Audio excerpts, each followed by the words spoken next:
Depuis des siècles, l'Afrique ne dort pas, elle rêve. Elle rêve que ses enfants se lèvent, non pas avec des armes de fer, mais avec des armes de lumière. Elle rêve que ses fils et ses filles se souviennent qu'ils portent dans leur sang la mémoire des rois, des reines, de guerriers et de prêtres qui conservaient avec les éléments et gouvernaient, non pas par la peur, mais par la connaissance des lois invisibles. Mais voici la vérité aujourd'hui. Nous sommes à une septième partie de Sam, spiritualité africaine métaphysique. Le monde moderne t'a appris à douter de toi, à croire que tu es petit. On t'a fait oublier que tes pieds foulent une terre bénie, que ton souffle est lié au souffle même de la création et que dans chaque battement de ton cœur résonne la pulsation des tambours qui dirigeaient jadis les saisons et les récoltes.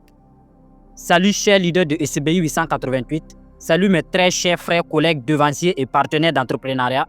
Gratitude suprême à l'univers, à tous mes ancêtres, aux énergies cosmiques, astrales, métaphysiques.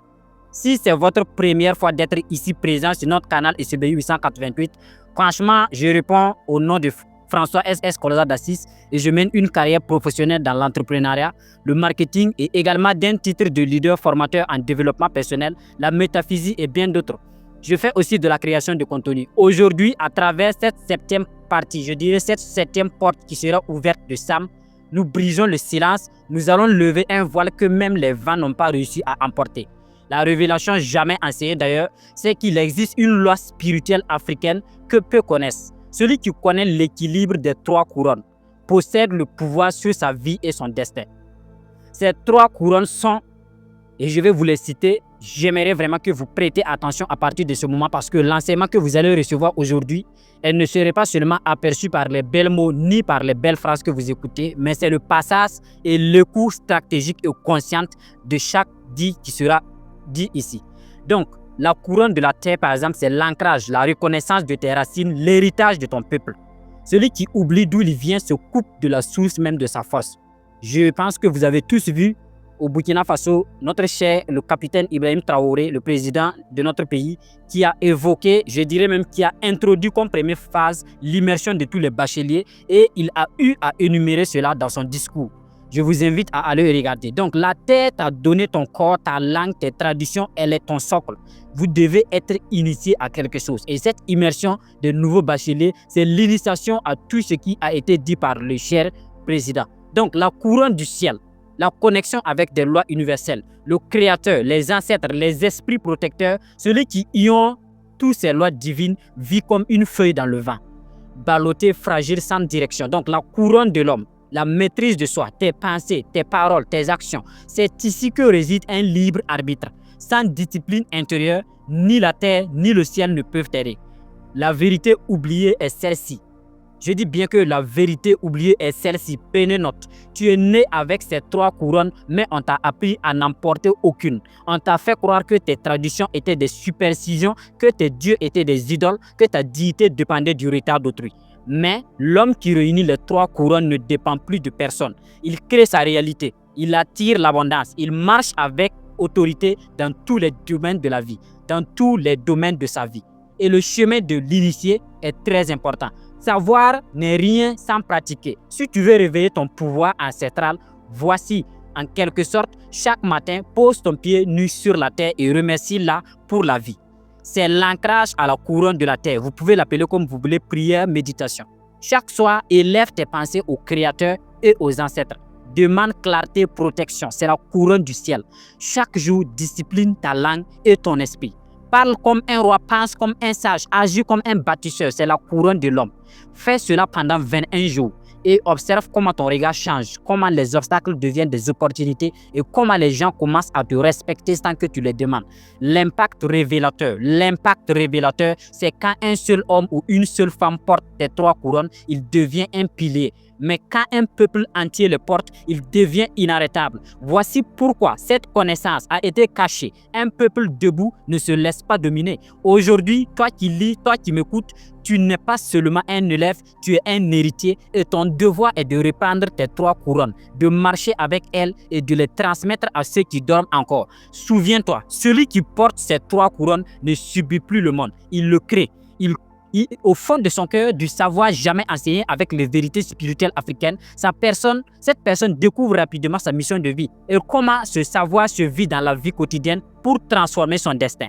L'appel des ancêtres, vous devez passer par cela. Depuis des siècles, l'Afrique ne dort pas, elle rêve comme on l'a dit au début. Donc le berceau de l'humanité est l'Afrique. Toutes les découvertes archéologiques l'attestent d'ailleurs. L'Homo sapiens est né en Afrique de l'Est, aujourd'hui appelée l'Éthiopie, le Kenya ou la Tanzanie. Le premier homme, selon la tradition spirituelle africaine, était un être divin uni à la nature, aux astres et aux énergies invisibles. En Afrique ancienne, l'Égypte, la Nubie, les Dogons, les Yoruba ont enseigné que l'homme est la pensée de Dieu manifestée dans la chair, le miroir de l'univers. L'homme n'est pas né pécheur, mais créateur responsable de maintenir l'ordre cosmique, appelé ancienne dans les traditions africaines Mat. La clé à retenir ici est que l'homme africain originel est le gardien de l'harmonie universelle. Il n'est pas une créature perdue, mais un être cosmique incarné. Si vous voulez élever votre niveau de vibration, il faudrait que vous soyez allié avec toutes ces choses. Comment priait-on Dieu dans la spiritualité africaine originelle? C'est une vérité avant les religions importées.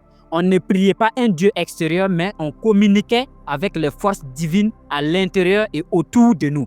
Dieu était appelé sous différents noms, comme Ama, comme Amora, appelé par les Kemetes et bien d'autres noms déjà cités dans les premières parties de Sam.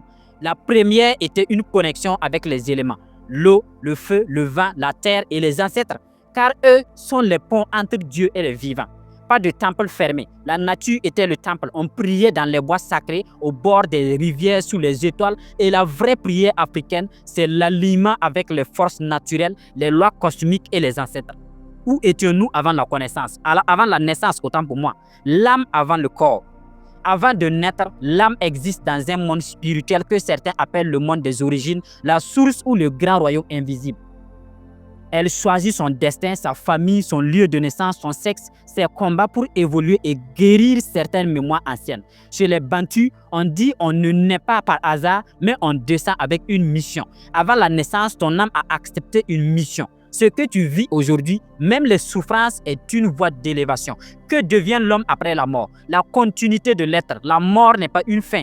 En Afrique, elle est un passage vers un autre état de conscience. L'âme retourne dans le monde invisible, rejoint les ancêtres ou se réincarne pour terminer ce qu'elle n'a pas accompli. Les Égyptiens ont compris cela. Les Égyptiens anciens croyaient que le cœur de l'homme est passé, pesé face à la plume de Math. Si ton cœur est pur, tu deviens une étoile, un guide, un être divin. Ce que tu fais dans cette vie prépare ta vie après la vie. Cultive ton cœur, ton âme et ton impact. Alors, quelles sont les meilleures techniques pour obtenir tout ce que l'on désire? Les lois de manifestation africaine. La loi première est la clarté d'intention. Savoir exactement ce que tu veux avec foi. Le second loi, c'est l'alignement énergétique. Ce que tu veux, tu dois l'incarner déjà en pensée, en parole et en émotion. Plus en action. La connaissance, la connexion à l'invisible est la loi numéro 3 qui consiste à utiliser les éléments, l'eau, le feu, l'encens, l'offrande pour méditer dans la nature, écouter les signes. Ensuite, la loi 4 nous apprend que chaque Africain doit obligatoirement passer par l'initiation et la récitation de mantras africains. L'exemple, Mat, guide mes pas, je suis allié aux grands ordres. Je suis le fruit d'une lignée sacrée et je prospère avec elle. Et la dernière loi, c'est donner avant de recevoir. La loi du retour est sacrée en Afrique. Tu veux recevoir, commence à bénir, à servir. Le secret, c'est l'harmonie entre ton esprit, ton cœur, ton corps et l'univers. Que représente l'homme pour la nature et la nature pour l'homme? L'union sacrée. L'homme est le prolongement de la nature. Chaque arbre, chaque animal, chaque rivière porte une conscience divine. En Afrique, par exemple, en Afrique traditionnelle, je vais dire précisément, le baobab était un maître spirituel, le lion un gardien, l'eau une énergie guérisseuse. L'homme est le protecteur de l'équilibre écologique. S'il détruit la nature, il se détruit lui-même. Respecte la nature comme ta mère. Respecte la nature comme ta véritable mère. Plus tu te connectes à elle, plus elle te connecte à Dieu. Que faire pour savoir si on va réussir? Lecture de soi et loi du destin. En Afrique, on lisait le destin dans les rêves. Les signes d'oiseaux, du vent, le feu et la pluie. Les tirages traditionnels au courri et au sable. L'intuition et don naturel. Les symptômes d'un chemin de réussite. Tu sens une force intérieure malgré les obstacles. Les gens te reconnaissent sans que tu t'imposes. Tu inspires ou tu déranges. Les deux sont des signes. Tu échoues, regarde ce que tu répètes sans apprendre. Tu réussis, regarde ce que tu transformes et sais. Le vrai succès vient quand tu es allié avec ta nature profonde et utile à ton peuple. comment reconnaître sa mission de vie quand on ne connaît même pas sa date de naissance. Nous allons le reporter pour la 8e partie de Sam.